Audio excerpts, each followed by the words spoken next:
We are in Krakow at Confidence Conference 2016 and my guest is Mikko Hyppönenem. Hello Mikko. Hi there, how are you doing? I'm fine, thank you. It's our second day here, so it's pretty much busy.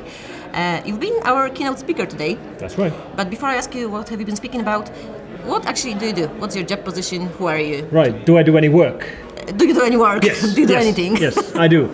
I am the Chief Research Officer for F-Secure Corporation, which is a security company started from Finland almost 30 years ago. I've been working there 25 years myself. Wow, that's a lot. It's a long time. You weren't born when I started working there, so it's a long time to work in security industry. Today, as the Chief Research Officer, I'm in charge of our threat intelligence work, where we try to understand the enemy, try to understand who are behind the attacks. Because I believe there's no hope in trying to build defenses if we don't understand who we are fighting against. Of course.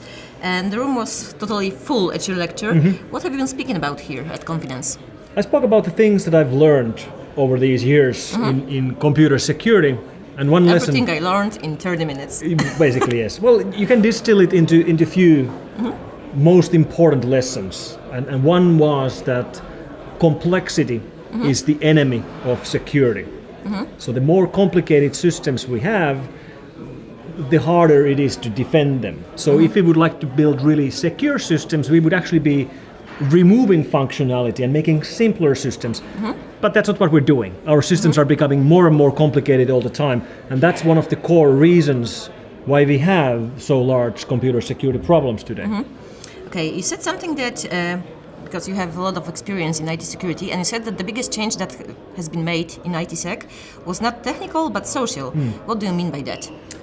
Obviously, we've seen very large technical shifts, like the malware I was analyzing 25 years ago, those were spreading on floppy disks, not over the internet, because the internet wasn't there. So the technical changes, of course, have been big.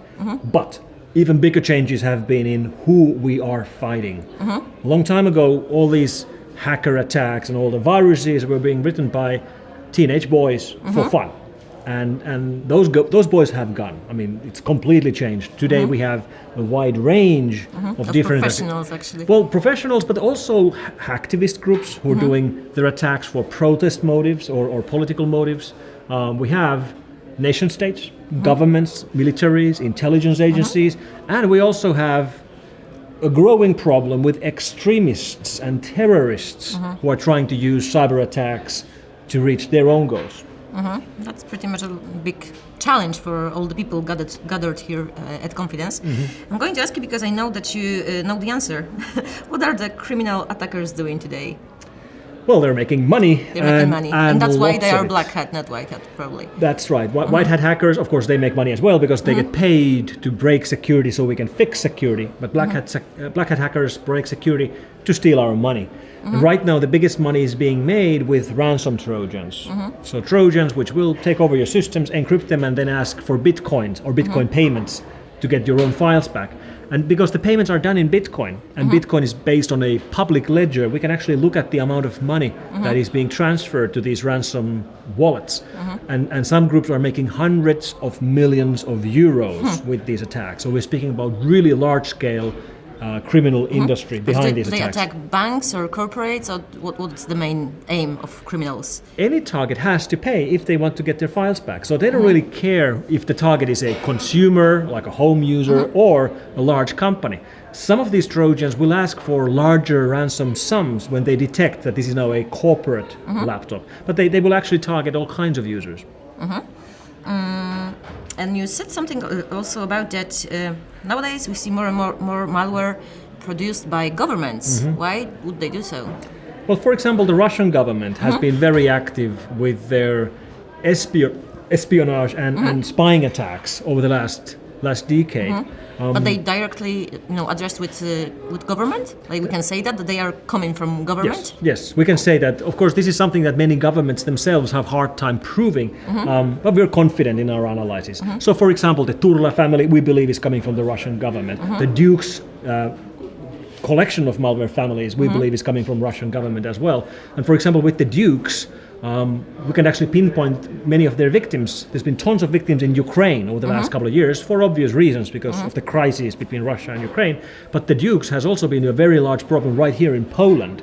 And I don't really have an answer on why Russia would be especially interested in Ukraine and Poland. We just know based on our analytics that's where they are. And of course, Russia is not the only problem. There's plenty of governmental attacks coming from China, coming from the United States, coming from Israel, coming from Iran, and so on and so on. Well, that's a lot, but you still mentioned like 5 countries that has the best IT security or hackers actually, because Russians are famous for this. Like they are really good at it, and China as well. Do you agree with that? That China and Russia has the best hackers, best professional hackers, let's say? The best criminal hackers are coming from the ex-Soviet Union, let's put it like this. The best governmental hackers are coming from the United States and Israel. All right. Okay, you are attending a lot of IT security conferences. If you were to compare confidence to them, what would you say? What are your impressions about confidence, honestly?